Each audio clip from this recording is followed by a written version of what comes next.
I pretend I'm fine when they call, not because I am fine, but because I don't know how to tell the truth without breaking something.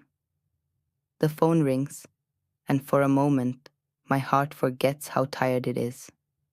My hands shake slightly as I reach for it. I take a deep breath before answering, like I'm stepping onto a stage. "Hello, sweetheart," I say. My voice sounds lighter than my heart. They ask the same question every time. "Mom, how are you?" And every time, I give the same answer. "I'm fine. My name is Margaret. I am 70 years old. I am a mother, and I have learned how to hide pain behind one small word. Fine." They don't hear the pause before it. They don't hear what I swallow to say it. Because if I tell the truth, I don't know where it would stop. There was a time when my children knew every part of my day. They knew when I was tired, when I was worried, when I needed a hug without asking for one. Back then, I didn't have to pretend. Now, I prepare myself before every call. I straighten my back, I wipe my eyes, I smile, even though they can't see it.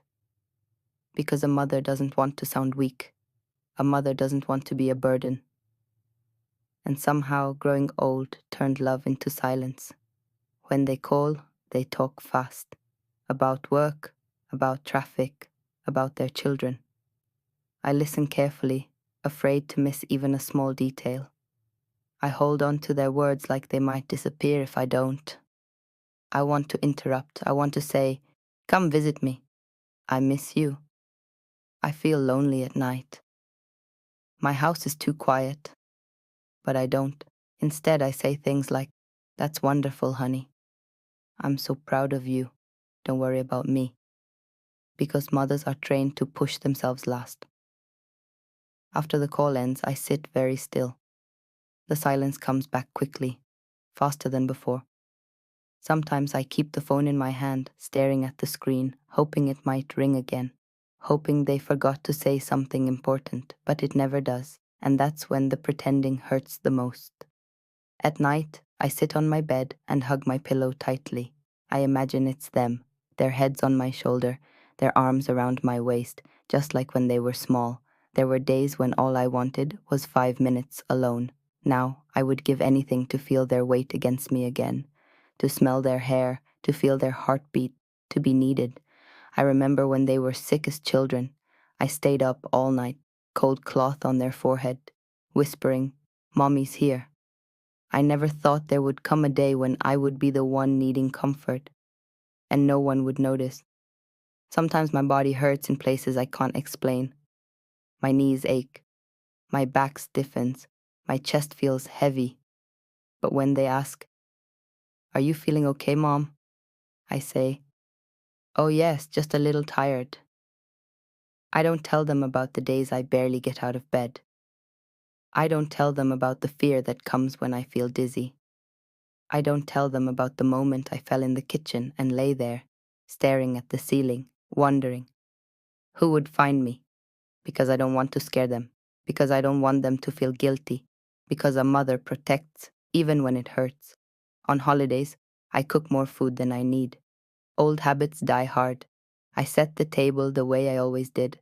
I imagine them sitting there, laughing, arguing, reaching across the table. Sometimes I speak out loud without realizing it. "Dinner's ready."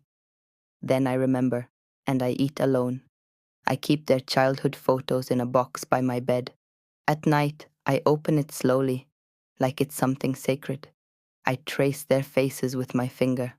I talk to them sometimes, not the adults they are now, but the children they used to be, the ones who needed me, the ones who ran to me, the ones who called my name without hesitation. People say children grow up and move on. They don't tell you what it does to a mother's heart. No one prepares you for the quiet. No one tells you how heavy love feels when there's nowhere to put it. When they call, they say, "We should visit soon." Soon. Soon is a soft word. Soon doesn't have a date. Soon doesn't come. But I smile and say, "That would be lovely." There are days I sit by the window, watching cars pass. Each one makes my heart jump. Maybe it's them. Maybe today. I fix my hair. I stand up. Then the car keeps going, and I sit back down. If I told them the truth, if I said, I feel forgotten, I feel lonely, I just want you to sit with me. I don't need anything else. Would they understand? Or would they feel like they failed? So I stay quiet, because a mother's love is sometimes silence. I don't need gifts, I don't need money, I don't need long conversations, I just want a hug, a visit, a moment where I don't have to pretend. If you're listening to this, and your mother is still alive, please don't just ask if she's fine. Listen to the pause. Listen to what she do